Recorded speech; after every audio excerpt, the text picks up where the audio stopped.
Growing up in poverty and in an abusive home, David Boutsomsy poured his energy into athletics. While running track and playing football in high school, he was introduced to powerlifting by a teacher. David would join the Delaware State University Football team and unsuccessfully try out for the NFL and Arena League before going all in on bench press. The pain of David's childhood would fade away when in 2016 he broke a world record and accepted a gold medal while representing the United States at the Pan American Championships in Costa Rica. This isn't just a story about an accomplished athlete. David is a survivor and gives back every day through his job as a South Bend police officer and dedicated father.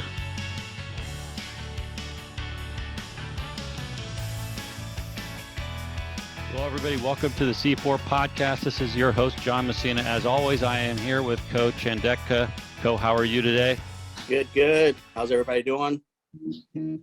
Doing well. I'm very excited about today's guest. He's fresh off his 6th Arnold Classic, and I'm among good company here because both these guys that I'm talking to today have been to the Arnold Classic and competed in it. And it's what they like to call the Super Bowl of, I would say, weightlifting or muscle type events. Co is a bodybuilder, David is a power lifter. So I'm excited to be with both of you guys today to talk a little bit about that. So I'm going to turn it over to my co-host, Co, to tell us a little bit about his experience at the Arnold Classic and introduce David. Co? Yeah, thanks, John. Yeah, for me, the Arnold Classic goes back to, like, I started working out in the 80s. And the number one contest back then was the Mr. Olympia, Mr. Universe, right? But in 89, Arnold partnered up with John Lorimer, and in Columbus, Ohio, 1989 started what was the World Pro Championships, which turned into the Arnolds, I think, the next year. And at that time, it was bodybuilding, men and women's. And that was it. So it's grown, to powerlifting, martial arts. I think there was David. Did you get to see the slapping contest? I showed that to John. That was the first. So they got slapping, power slapping contest. They got everything there. But I just remember, going there as a fan in the 90s. And then I got to go there as a sponsored athlete and work work the booth for Optimum Nutrition. And then, like, when I disappeared, my son was born. I kind of just retired from the sport. I said, I'm never going to go back to the Arnold Classic unless I compete. And so happened that I was able to compete in the inaugural Arnold Classic for Classic with Zeke in 2018. It was weird because the Olympia started in 2016, and you would have thought they were going to start the Classic with Zeke division in 2017, but they waited a year and started in 2018. So I was kind of like half retired, and I had to, like, I just got to do this just for the honor of it, right? So I actually didn't show up at my best, like nothing like I did at the Olympia or other Classic Physique shows. And I took a respectable tied for 16th, which is like, there are like 30 some guys, and, they just stopped judging after that, and everybody just gets like one number. So that was my experience there. So now our guest, David Boutsomsy, man, this guy's a champion powerlifter. So that's why we wanted him to come on, who's also, I think John mentioned, 6 times in the Arnold Classic. So that's amazing. So David, tell us about, I don't know, tell us a little bit about the Arnolds. The Arnolds has always been, like you said, like you mentioned, it's the Mecca. It's the Super Bowl of strength sports and martial arts, and everything that Arnold created then back in the late 80s has transpired into a worldwide phenomenon amongst what's going on in the fitness industry, more so now than ever before. And it's growing even more so because with social media and everything else, it's given such a big, giant platform. And Arnold giving us a platform for yourself, for myself, and many other athletes. It's been such a humbling experience. I've heard about the Arnolds, but never in a million years would I ever expect myself to even be on stage. I'll still pinch myself today you know, you know you're part of something, but it's almost like in disbelief, you know, because you're like, this can't be true, you know, this Yeah. thousands and thousands of athletes, I'm up there, you know what I mean? Like it's just a surreal feeling. So the Arnold's to me is just a very great time, you know, for myself to just look back and say, wow, you know, of all the hundreds and thousands of people that has paved the way for a lot of us, I get to be part of that, you know. So very Yeah, meaningful. for sure, for sure. You're paving the way for powerlifting.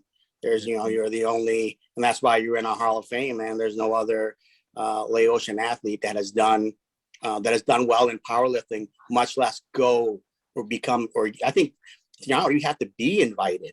Yeah. I know. I think for me to compete, I had to be invited. Yeah. You know, so it's not like anybody can do the Arnold. You have to be Right. invited. So. But I think John's got some questions for you to start off the podcast here. Yeah, well, we know you didn't just walk in there and start lifting. Your story goes way back, and we always like to start at the beginning with your family in Laos. Tell us a little bit about your family origins in Laos, how they got to the U.S. and so forth. From what I recall, what I can actually remember, my family actually is a scatter all over the United States, as Cole can definitely attest to this, because coming from Laos, you really almost have to dig deeper, because our history wasn't like how many other folks that came over, you know, to America. It's not like it's been documented or recorded. So you get bits and pieces from so many different family members, head of the family, you know, and kind of like you want to piece the puzzle together. So from what I can recall and remember is my father come from the Champasak area. I think it's in the southern Laos area. Okay. So right along the Mekong River. From what I remember, from what he had told me, he was in the military. He got captured by the Viet Cong during the war, and he was a prisoner of war for about 8 months with a fellow guy. They got captured, and then I was told that during the monsoon weather, they would dig into the ground a bit at a time, each week, each month, until they kind of made a bravery escape through the mud, and then they were able to get away from the Viet Congs, and then that's when they got crossed over the Mekong River into Thailand, and they got rescued by the military and whatnot, and he was put in a refugee camp there, and then him and my mother met while they were in refugee camp, and then they got sponsored through a U.S. agency, and they came over to California, and then that's when I was born. So imagine I had just escaped war-torn, you know, Laos during that time. During the end of the war, they were heavily bombed, you know, and most people don't recall the bombings of Laos. You know, I think it's the only country in the entire world through history of war is the most heavily bombed. Yeah, we hold the record for that. Yeah. It's not a good record. Came over to California, and that's when I was born in '81 in French Camp, California.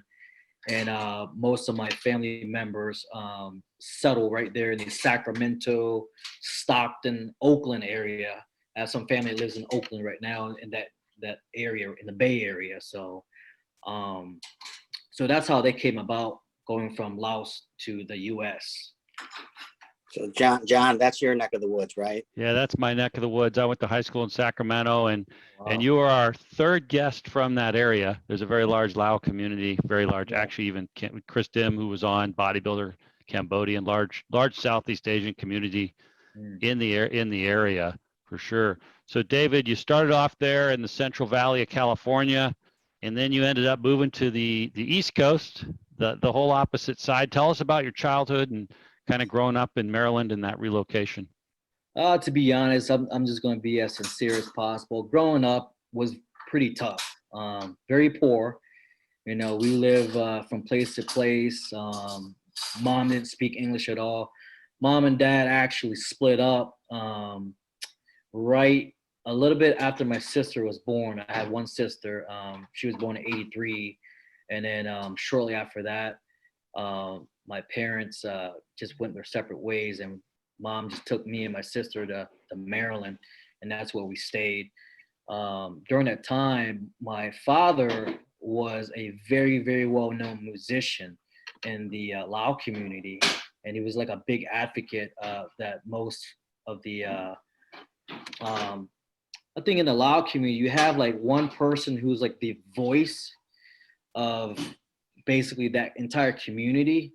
Whereas if they needed something done or they needed to go to somebody, it's kind of almost like in Laos where you have the village chief. So he was kind of like that amongst the family members. I believe he was the oldest one.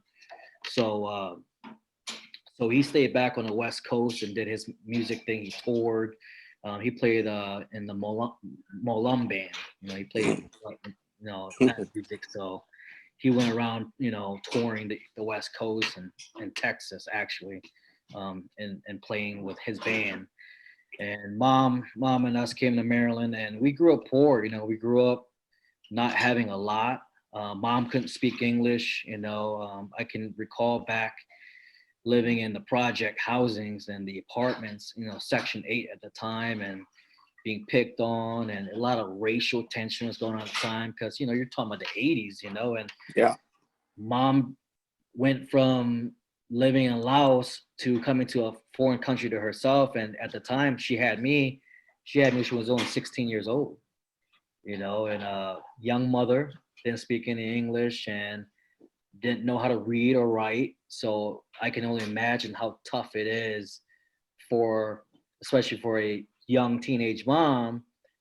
And not only that, facing that, but facing the, just the everyday life, trying to deal with, how do I feed my kids? How do I go about seeking medical attention if I need it? Not having much of family, ties around that area. It was pretty tough.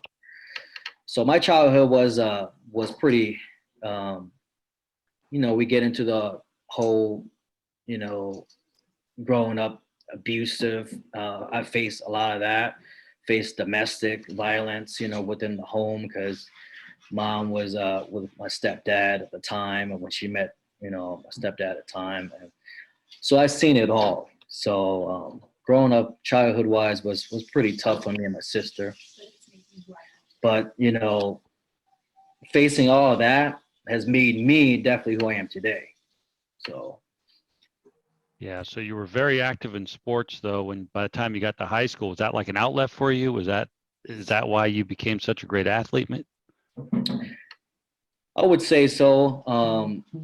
Athletics was my outlet because I felt like there was nothing more, and Gail, you can attest to this again, in our culture, moms and dads and family don't care about sports. It's about, hey, if you're old enough, you're going to go work. Mm-hmm. You're going to work, you're going to bring money, you're going to help the family. And that's all we saw was it's more of a, I don't think they comprehend sports like the way we do. Yeah. They look at it as a waste of time, a waste of money, a waste of life. They think about you getting older, why don't you go work? Because, you need to come help the family. That's just the way it is. It's always been that way in the Asian culture, especially in the Lao culture, the very, the discipline and everything else that stands behind it is pretty rough,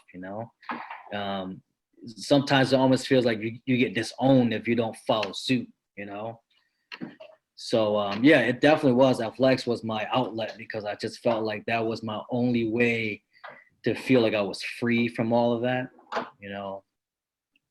Yeah, it's funny plus dealing with the environment that you're in. I'm sure there weren't too many. I don't know. Were there a lot of Laotians in that area where you grew up, or did you kind of stand out and then get picked on in that sense? I got picked on a lot, to be honest. I was a small kid. I was super quiet. Mm-hmm. And they figured at that time I had I had a communication issues because, I would go to kindergarten, go first grade, but I wouldn't speak. And would read and write and do all those things, but when it comes to speaking verbally with a teacher, I wouldn't say anything. They thought I was mute. So they had me in counseling during school, and they would have me one-on-one with a therapist to try to see if there were any issues. And there weren't any issues. It came down to trusting, and I wasn't trusting of anyone, besides one teacher.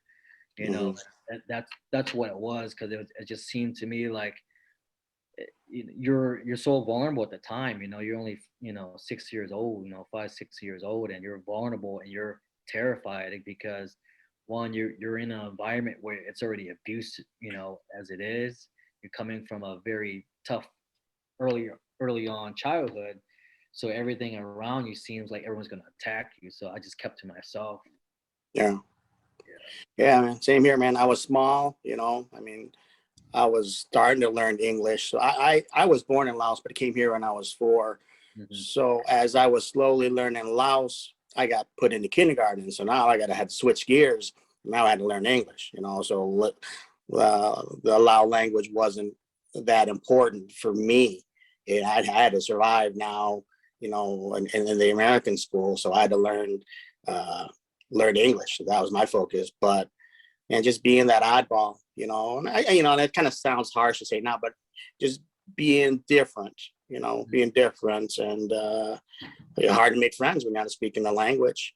Hard to make friends when, you're so little. We're both on the shorter end, but we got the muscle. But we're on, when we're 4 or 5 years old, I kind of pictured you probably pretty, small too, and man, it was just, the world was ruthless, made fun of the way we looked, made fun of our names and all that. And it's just, we had to me, kind of pretty similar to you. My outlet was bodybuilding, just working out, man. I just want to work out so people leave me alone, put on some muscle, but tell us how you got into powerlifting. What was it that you loved about powerlifting?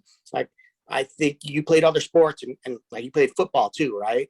Yeah, football. I ran indoor and outdoor track. I did a little bit of wrestling, but okay. So what drew you to powerlifting then? Where was the passion for powerlifting? I got introduced to powerlifting by my math teacher at the time. I think it was like my junior year. He had seen me. I had him as a teacher. He was like, "Hey, I'm starting up a bench press team. A powerlifting team. I would like you to go ahead and think about it."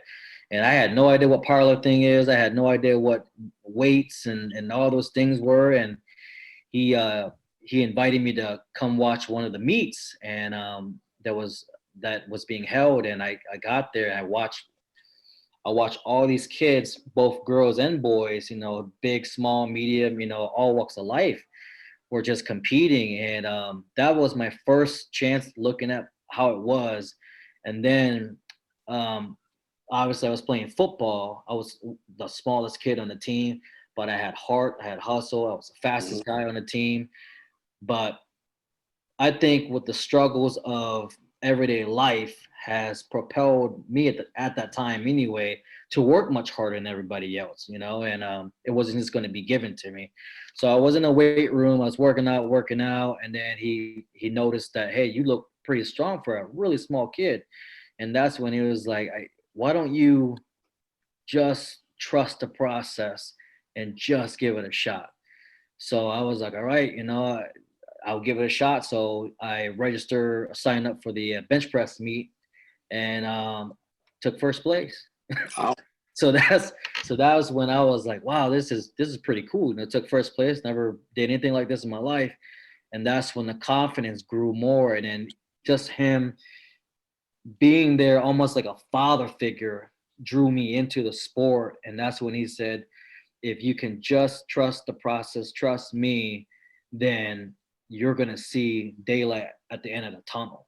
He said, you're small, but your progression and everything else is basically the sky's the limit for you. So I trusted him, and that's how powerlifting grew on me in high school. And how old were you here when you did your first bench contest? I think I was 15 years old.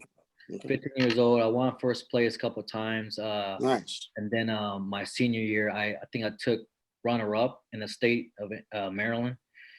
And that's when I was like, man, this is pretty cool, you know, to be able. I think the most I did at that time, I was only 100 and let me see, I think I was in the weight class of 112 or 115, and I was doing 225, you know, at the time. Wow. Yeah, so you can imagine how small I was doing 225. It meant the body weight of That's double. That's Yeah. double your body weight. Twice his weight. Yeah, that's Yeah. incredible. So Yeah. that's how it started. Well, so you also played football and you were a small guy and you were able to parlay that into playing in college. And what's interesting about your college experience is you also went to a historically black college, Delaware State University, and played football there. Tell us how you chose Delaware State and a little bit about your football experience there. Actually, when I went to Delaware State, I actually went to a junior college first, just to fill out the whole college process. And the counselor there knew Tony Dungy, the head coach, on a personal level.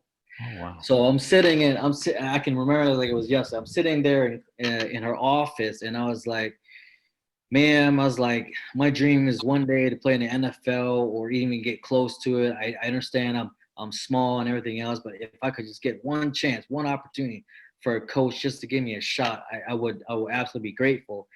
And she's like, son, do you know who Warwick Dunn is? I was like, yes, I do. I was like, I'm a huge fan of how he played back. Everybody knows Warwick Dunn. At the time, he was playing with the Tampa Bay Buccaneers. Came out of Florida State, small back, very scat back, and very quick and elusive guy. And everybody doubted him too at the time, but he was just an explosive running back. And then she goes, hold 1 second here, hold that thought. I'm gonna make one phone call, and I want you to sit right here. I'm gonna put it on speakerphone. So I'm saying not thinking about anything. Like, she never told me who she was calling. She's like, I got somebody I want you to speak with.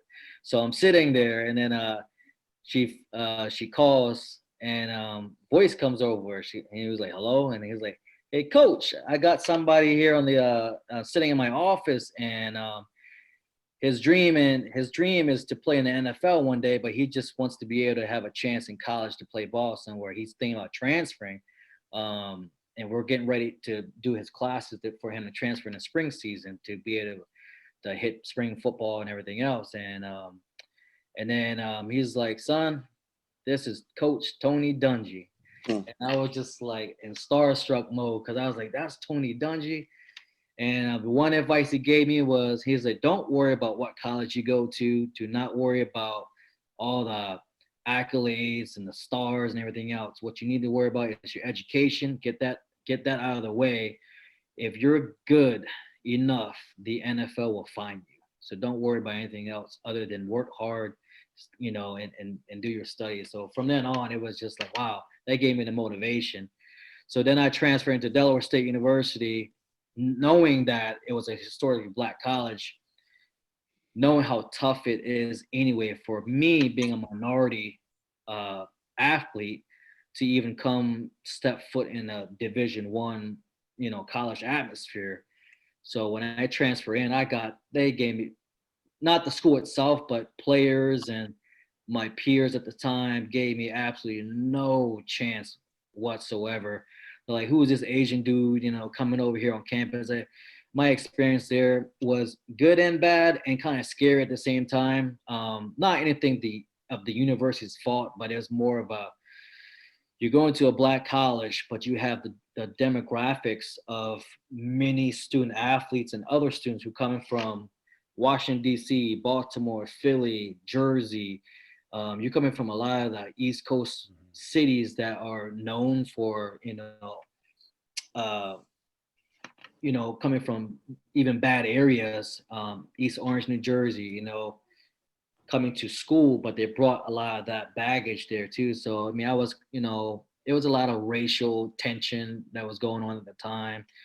I got called all kinds of names. I wasn't really accepted or appreciated until I raced against one of their star football players and I beat him. That's when everybody started like, oh wow, Asian boy got wheels. And then from then on, it was much respected on their part, and that's when I got welcome into the brotherhood. They're like, hey man, you just like us, but you just a little lighter on the skin tone.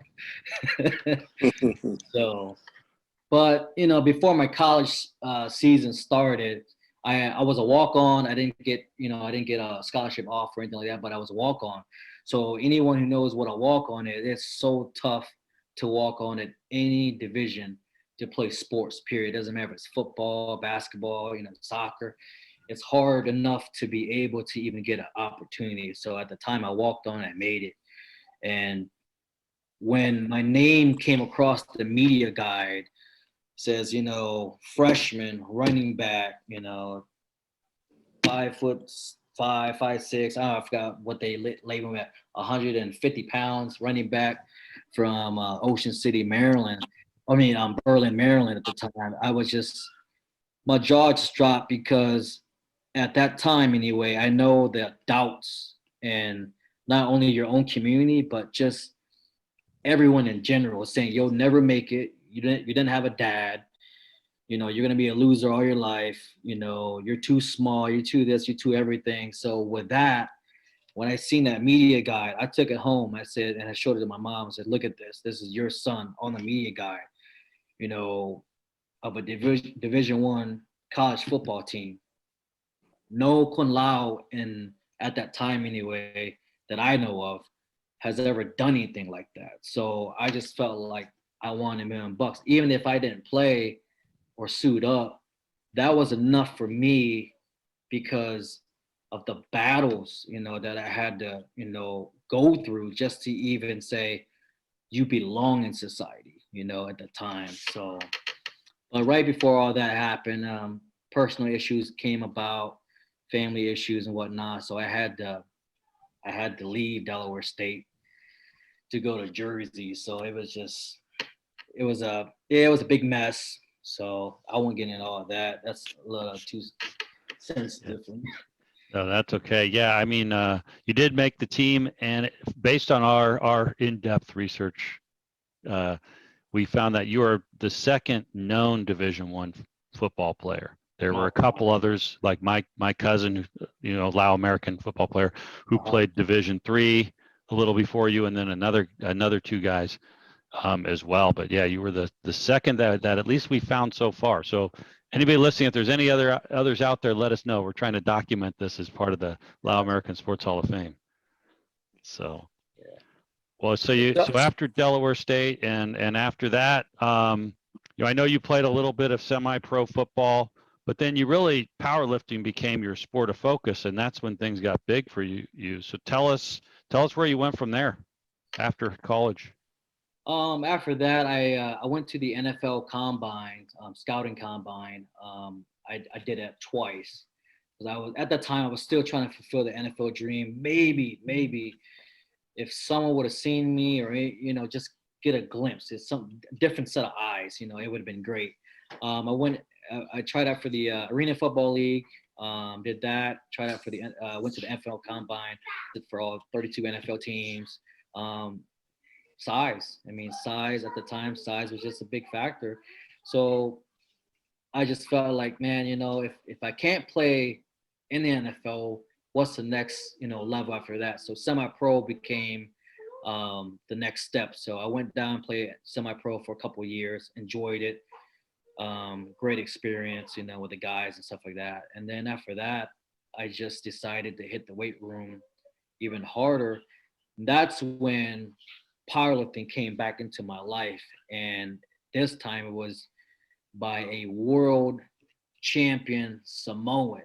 At that time, we call him Big George Lilifano, well-known guy in the USA powerlifting family, drug-free. Unfortunately, George didn't make it, and he passed away couple of years ago, right when I first started in the powerlifting again. He was my coach, a dear brother to me, and I miss him so much every day because it's just different, when you have somebody who is in your corner. He was the first guy that brought me back in and said, train me properly, train me with the right techniques, the breathing techniques and everything else to get me ready for USA Powerlifting, which is the, as everybody knows, it's USAPL. It's the premier federation, drug-free federation. And he's the one who said, hey, man, I see a lot of talent in you. You can really go far with this. You just got to believe, brother. And when I last talked to him that Sunday, and then I think that Tuesday morning, he had passed away in a car crash. So I got the news when I came home from work, got a phone call. Hey, George is gone. I was like, man, what are you talking about? And my buddy, Thomas Davis, at the time, another world-class, one of the most best benchers in the world, told me that, hey, George has passed. And that's when my whole world I almost gave up powerlifting just because of that, because it was such a detrimental thing, especially when you're trying to find your way, and you finally got that. Kind of like when Mike Tyson and his trainer and his coach, his mentor, when he died, Tyson just kind of, in a wreck. So I owe everything to George Lilifano, right here in South Bend, Indiana, is the one that got me back into the game and showed me that this is the premier federation. And if you're going to do it drug free. And that's one thing that I hold dear. It's very much important to show people that you can lift and be strong in powerlifting and not have to go that route. You know what I mean? So, wow. Well, tell us about how you got into the Arnold Classic. So, talk about your first one and which one was most memorable. Was it this past one? What was your how did you get into competing at the Arnolds, and which one was most memorable to you? So in USA Powerlifting, you have to qualify. So you got the national championships, you got the bench press national championships. So each year, once you get into a meet, so you have a 12-month calendar year in the season. So once you have to get a qualifying number that you meet, either it be at the nationals or a state level competition. Once you qualify for that, you have to go through a selection process, which is the invitation process. So that's when you just sit around towards the end of the year. If you get invited, you do. If you don't, you don't. So you have to see there's hundreds and thousands of lifters all across 50 states, all across the world, that's fighting for only a limited selected spots for an event at the Arnold's. As you said earlier, there was only 30 lifters or 30 something guys that was at the Arnold's with you. I mean, it's not like they're inviting like 500 people. They're only inviting a very few selected folks, that they deem at that time pound for pound best of the best. So that's how I first got invited. Was in I believe I went in 2016. Was it the first year or was it 17? So I don't remember. I think 2017. I think 2016 I came in as a coach, and then 17 that's when I started that run. My most memorable is being on stage, and Arnold himself was on stage and was filming me. And then when he was filming me, and he was also Snapchatting my lift as I was lifting, and I had no idea it was Arnold because I'm so focused and so zoned out. And Gino, the announcer, was like, "Hey, Arnold was right there. He wants to talk to you." I was like, "Arnold who?" He was like, "The Terminator." I was like, "Terminator? Arnold Schwarzenegger's right there. Turn around. He wants to talk to you. Go over there." So I was like, "Oh," I was just like, man, I was just so starstruck. So I walked over there. It was on stage in front of everybody. Then he interviewed me for a short bit, and then asked me, how I feel about, the competition and stuff. And I told them how I felt and stuff. So they took a couple shots, a photo of me and Arnold together. Then I was in one of the videos with me and Arnold up on stage, shaking hands and everything else. And I think that was my most memorable one, because who gets to shake hands with a Terminator, right? Yet alone be up there. But yeah, I think that's my most memorable one thus far. You met Arnold also, right?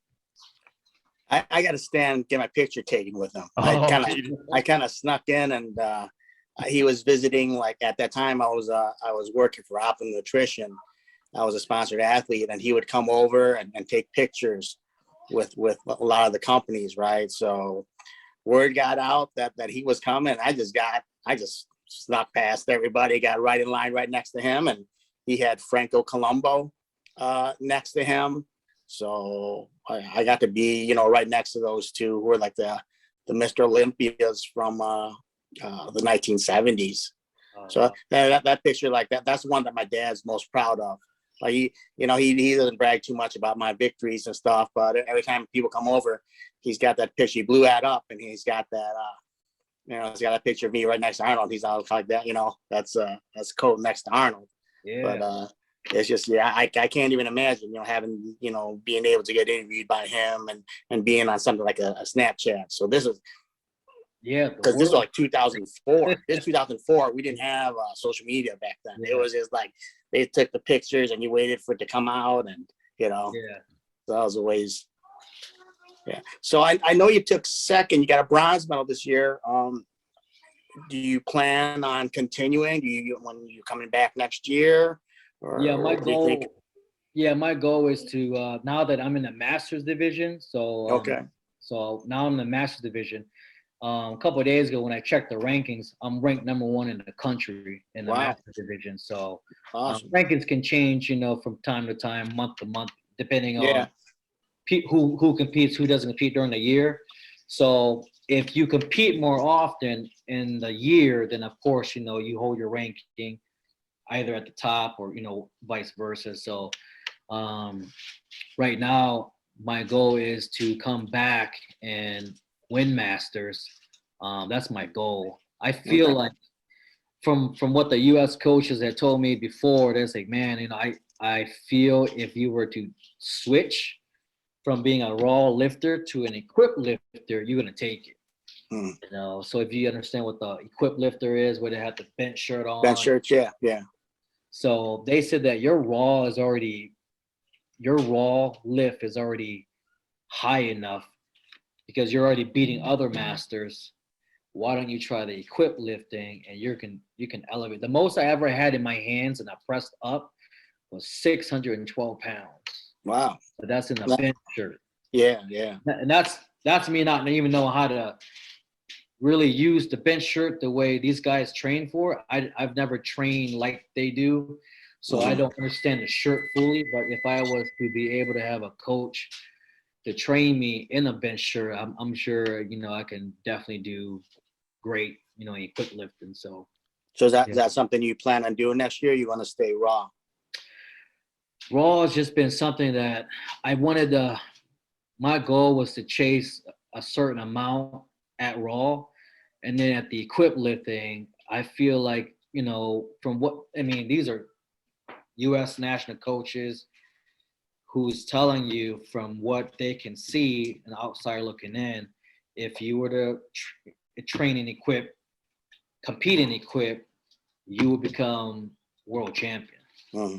So that should tell you that maybe I should take their advice, right? Yeah.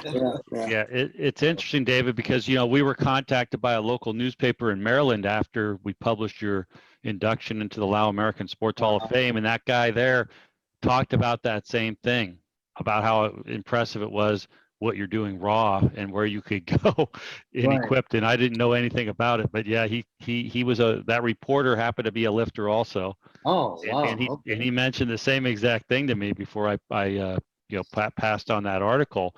But you also, speaking of the Team USA coaches, because you represented the USA, right? Went to Pan America games down in Costa Rica. I went to Costa Rica. That was probably one of my highlights of my career so far.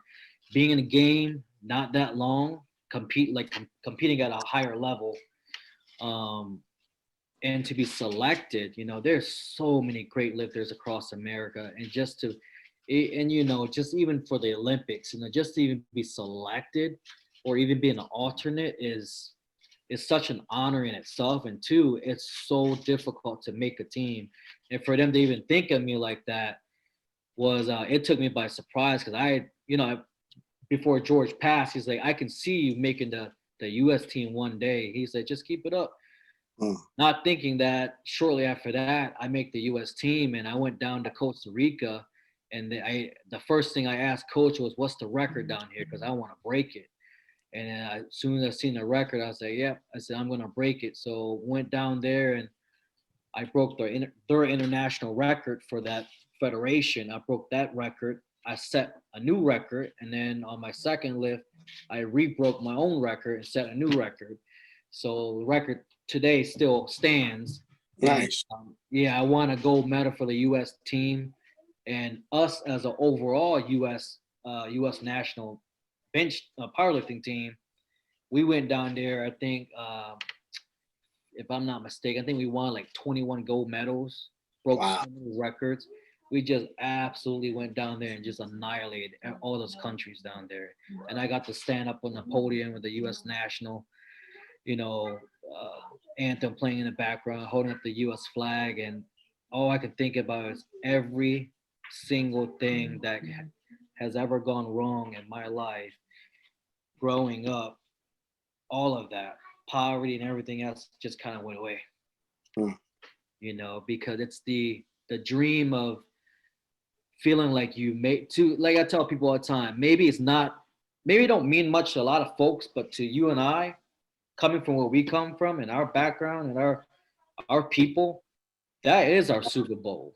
That is our lottery ticket. It might be minute to a lot of people. Oh yeah, it's just a competition, but to us, it's more than competition. Oh yeah. Well, I mean, and that's why we, John and I created the Hall of Fame to bring awareness. Because even our own people don't understand. Like, it's not easy what we did. Right. I won. When I turned professional, I didn't just win my weight class, because there's weight classes. I could always stayed in a lightweight. I'm smaller, so at 5'5", I could have competed at 135, 140, and been a bantamweight my whole career and turned professional that way. When I turned professional, not only did I win the middleweights, which was up to 176, but I won the overall. Mm-hmm. So you figure there's 3 other weight classes above me, guys that weighed. I think the biggest guy I beat was 282. Oh wow! I thought he wanted to kill me when he did win. I was so afraid of that guy. He's scary, man. But man, we just want to get the word out there, and with the podcast, just sharing our story of, wow, you became, you're a great powerlifter. But what's even greater is the adversity that you had to overcome and go through to get there. Mm-hmm. Some people are genetically gifted, and maybe they're born in the right families, and maybe their dad was a football star, or they became a football star, and their brothers, and you hear about that in sports. But man, to overcome what we had to overcome, and sometimes the adversity of just what broke my heart always was the adversity from our own people, right? I mean, when your own Laotian buddies, make fun of you, laugh at you. Well, you think you're gonna be something? What, you're gonna work out and get all the muscles? Who are you? And then they would say that in Laos, right? So it would hurt more. They didn't say it like that. They said it in Laos, man. I mean, they threw in some swear words in there. You dog, all that kind of that reference. So that hurt, man. But yeah, that's why John and I created this, so we can share. Share these stories, man, and make it known that it wasn't easy, right? But it was worth it, right? To us, to you, to me, it was worth it. Yeah, and that's when we came up with the Hall of Fame, David. I don't know if you know the story, but I'm Italian. I'm an Italian American, and we have an Italian American Sports Hall of Fame right here in Chicago, where Co and I live. Right. And And I've always been really proud of it. And there's people telling these stories for our people. But when my daughter, my wife was born in Laos and came over at a very young age. When my daughter went to the U.S. Olympic trials as a swimmer, and our family, the big Lao family from the area, came out to support her and send her off. I said, we got to have the same thing for the Lao people that we have for the Italian people. Right. And that we need a Hall of Fame. We need to recognize these athletes, and we need to tell these stories behind them, and so that we can inspire others and bring pride and kind of help people get over what you guys were talking about, right? And get everybody supporting each other. So we started it, and you were one of the first people who were inducted. So we're honored to have you in it for all these incredible accomplishments. Sure. Yeah. But with that, we know that there's a lot more to you than athletics. And you're also a police officer in South Bend, which is a very honorable thing. Tell us what you like about that job and what drew you to policing. During a young age, like I was mentioning earlier, I've grown up in a harsh environment to begin with, and then two, seeing your mom get beat up almost on a daily. I can remember when I was 11 years old, my stepdad at the time beat her up so severely, knocked her out unconscious, then dragged her into the bathtub, knocked out unconscious, and then turn on ice water to wake her back up to beat her up again. And at that time, I'm 11 years old, I'm this small kid, and I just sat there. I didn't move. I just sat there and watched it, like, because I was so numb to it, because I see it all the time. Like it bothered me, but it didn't bother me in a sense where I was, it's like, it's weird how to explain it. Like, you're sitting there, like, it's happening, but it just, in a sense of, here I am as a kid, like, what am I supposed to do to protect my mom? But I'm this young kid, maybe I'll get beat up or get killed too. So seeing that, seeing the abuse over and over again, got me when I seen my stepdad get taken into the squad car, by Maryland State Police, and then he got taken away. It just, a light bulb in my head came in, and it was like, I got to do something and be a voice for not only my mother at the time, but for many other people that faces the same situations. So many families go through this day in, day out. You're gonna have a perfect family and think everything's great and dandy, but the domestic violence, either be verbal, physical, whatever have you, substance abuse and all that stuff. We all fight our demons, but we all, have seen this one way or another, either be a relative or, somebody. So mom was like,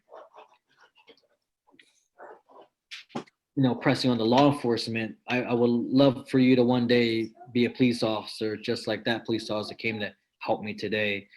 And that's what stuck in my head. Like, becoming a police officer was something from early childhood on, and that stuck with me all the way through. And it took me a long time to become a police officer, because at 25, that's when my son was born. And right in the middle of that, prior to him being born, I had applied for so many federal agent jobs and police departments and everything else. And I finally was getting through with the city of Philadelphia. And I was so, ecstatic. And then I was told at the time by my son's mom, hey, I'm pregnant. And that's when I had the ultimatum of, either you don't become a police officer and you stay here and take care of your son, or you leave and you sign off all your rights. So I decided as a father at the time, the right thing to do was, I'm just gonna put my career on hold. I'm gonna stay here in Indiana and take care of my son. And that's what I did. And I put my career on hold for that long.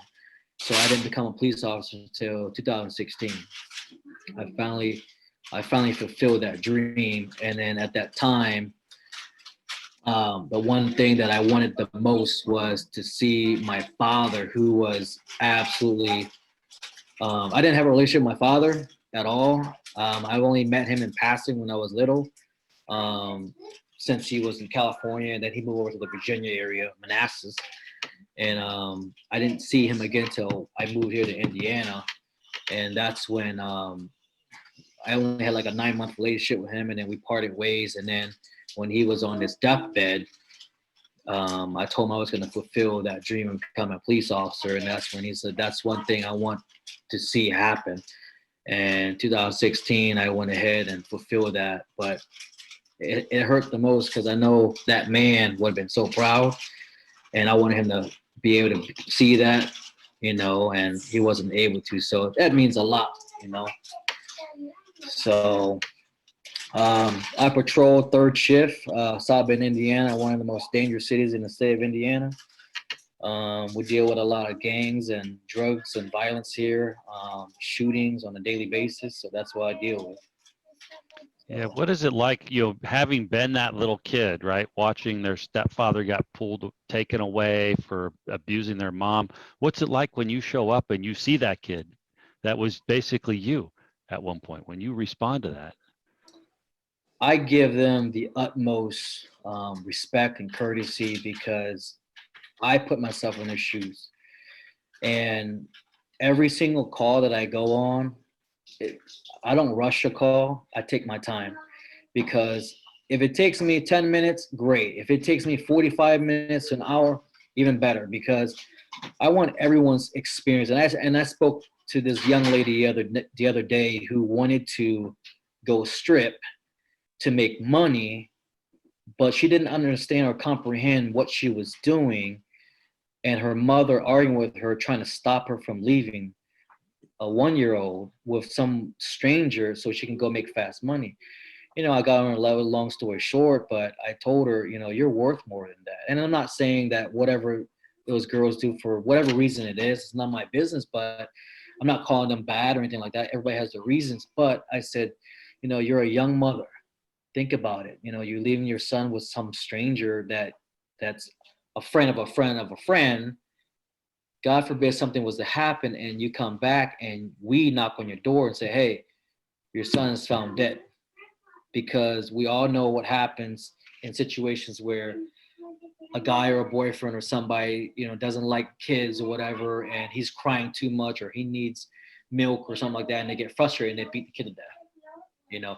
I've seen it all. I've seen these folks that I have the experience with. I always tell people, the general public is we get to experience people's life at that moment anyway, at the lowest of the lowest. So I empathize with them, and that's one thing that I do on every call, is I put myself in their shoes, and if that was my sister, or my cousin or my friend, how would I want that officer to treat them, and yeah, it is tough. It's a mental toughness, and a lot of times it's emotional. But we all have to be able to be strong for them, even though most may not like us for what we do, or the color of uniform that we wear. But a lot of times I think they're just lost. They just need help, in different ways. So I'm glad to be able to be that savior for them, even if it's that moment. So I tell you, David, such an amazing and incredible, inspirational story. Everything that you had to experience, growing up, being a champion powerlifter, doing what you do to protect and serve. I definitely back the blue. Without the policeman, where is your safety, right? But I also grew up, my dad was in the military, lieutenant colonel in the Army. So just having respect for, military and officers and stuff. But man, let's switch tunes though, man. Let's talk about your kids. Let's talk about the future coming up. I see posts of your boy in football. I see your daughter in jiu-jitsu. Let's hear about them. Right now, my oldest, Noah, he's definitely he's on the rise right now, and me and his mom can't be any more proud of him and what he's done, as far as being same situation, but in a different situation, but kind of the same, always being overlooked, but but you can't bypass his success and what he's done so far, you know, and that's what I keep preaching, that what you've done so far, most kids do not have as much success as you are, due to the fact of either parents not being there or not affording the opportunities. But you know, we invest a lot of time and patience, and you know, everything we give our kids, you know, it's been from the heart, you know, because we, you know, knowing where I come from, I've always told myself that one day that I become a father, I will give my kids the world, you know. And Noah right now is the first one that's going to be out the door. He's a freshman right now. Football is his specialty, but he also plays rugby and he runs track. Wow. So he's a three sport athlete, and then on top of it, he trains with me, and he also trains with his two personal coaches. I've seen him lift, and he can have a career as a powerlifter if he wanted, you know. Hey, that's what I've seen those videos. Yeah, me and Mom would say, hey, you know, you can do this, right? He was like very enthusiastic about it. He said he would like to, but he said he wanted to wait until after the season's over. I was like, you can definitely do something pretty big, and you know, in the teenage. Yeah. No. Then football right now, he's a recruit, so hopefully we can. Whoever's listening out there might have connections or whatever, just bring him in and just like, hey, can I have a kid that can really, you need to see this kid and make him work out or something, you know, and maybe he'll be a good fit for somebody out there, you know. My other daughter, she's in jiu-jitsu, so my Alexis, and she's won a couple of silvers, couple golds. She just started jiu-jitsu a year ago. She's my tough cookie because she was my baby before my baby was, you know, now he's 3 years old, running rampant around the kitchen area here. But Alexis, she's more of my stubborn one, but she's also an active and very I would say physical one out of the bunch. She's getting ready to try softball now, so she's getting ready to pick up on softball and play that. My other daughter is in cheer and tumbling. She's the diva of the bunch, and she's getting ready to go nationals here, and I think nationals in July. So yeah, house full of athletes. We call them Boots Camp. And then the 3-year-old, he's just basically following his brothers, you know, whatever Noah's doing, he wants to do. So he wants to go ahead and get involved in that too. So I'm just blessed to be honest with you, John, Kale, man. Just knowing that you're starting to see all the kids kind of just become their own person, you know, and it starts at home. So we're blessed. So a lot of hard work.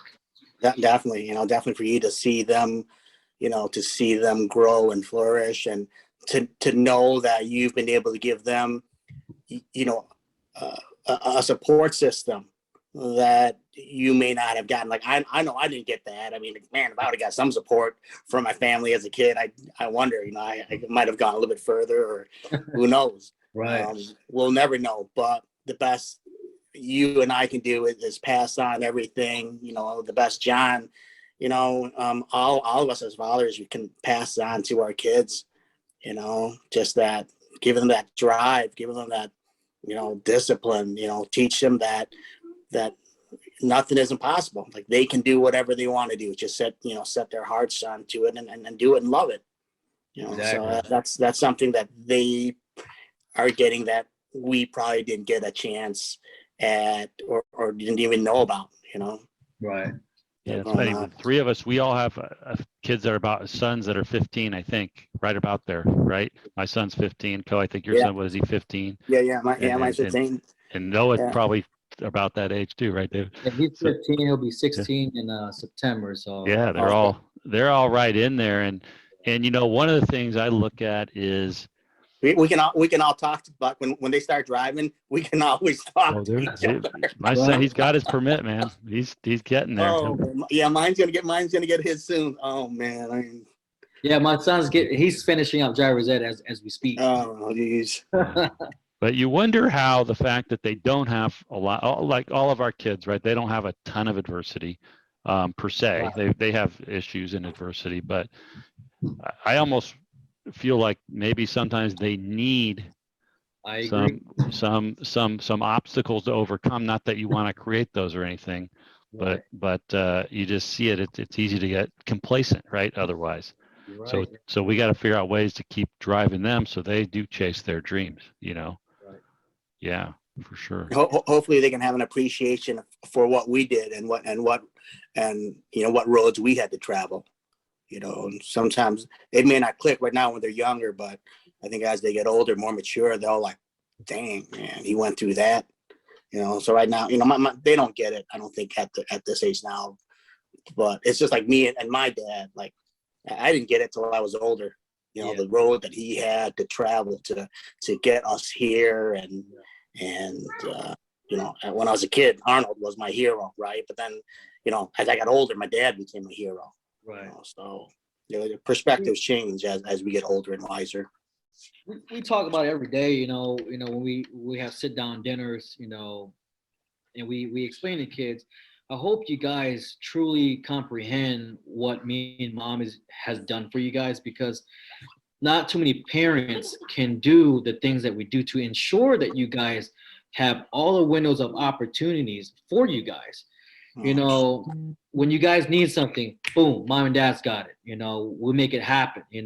Hey, I need this, boom, dad's got it. Or I need to go here, boom, mom's got it. It's not like we're spoiling them, but we want to ensure that every opportunity is seized. We all know how it's just like competition. You don't seize that moment, you let that moment pass you by, it's over. Can't get it back. Yeah. So I always tell my son all the time, even right now, when he's getting ready to go down to Orlando here in a few weeks, you got to make opportunities. You can't wait for opportunities, and you got to be a dog out here, especially with how our world sits, to be successful. I always say to my family all the time, and my favorite motto is, without struggle, there's no progress. Yeah. You got to struggle, to understand and be grateful for that progress that you've made. Like John, you hit it on the note there. I don't think our kids in total understand or they need adversity. And you're absolutely correct on that, because, they're not going through what we've gone through. It's almost like they have it so much easier now. And like you said, I don't think they understand fully what it all means or entails. It's like when I asked Noah, like, do you understand what you got to go through, right? When you go down and you compete in Florida, he's like, yeah, it's yes, but the comprehension of really truly understanding, I don't think it's there. So I think that's the hardest part, of trying to figure out as a young person, trying to figure out fighting adversity, like how we fought adversity, Yeah, for sure. Well, David, this was an incredible interview. We really appreciate you coming on and sharing. It's very brave of you to share your story, but the reason we're doing this is that people need to hear these stories, and that it'll inspire others. And so, thanks for coming on. I hope so. I mean, so for so many years, even on social media, I have said, man, it's like there's nothing, not one single Lao person anywhere. I mean, even when I was trying to reach out to like a few folks in the Lao community, and you just drew blanks because not one single soul was interested. You were always bypassed by them. We just couldn't get anything. Like, I always wonder, was there any type of platform for us? And until you guys came on board with this, I had no idea. Like, it's amazing to read these stories and check in on these guys and follow them. Like, wow, man, like, this is incredible. And even guys at work, they were so moved by all of this, and they were just like, this is so incredible, because had it not been for you guys, nobody would even know anything like this even exists. I didn't know majority of the folks that were inducted into the Hall of Fame, were doing anything like that, So it's incredible. Yeah, I mean, the one we get the most wows over is the bull rider, Billy Saxota. I mean, a bull rider, right? A cowboy. Right. Oh, But The ladies love them. The ladies love them. it's those tight jeans. Yeah, That's it's right. the hair or something. I don't know. Tight jeans and the hair, you look good in them jeans, huh? Yeah.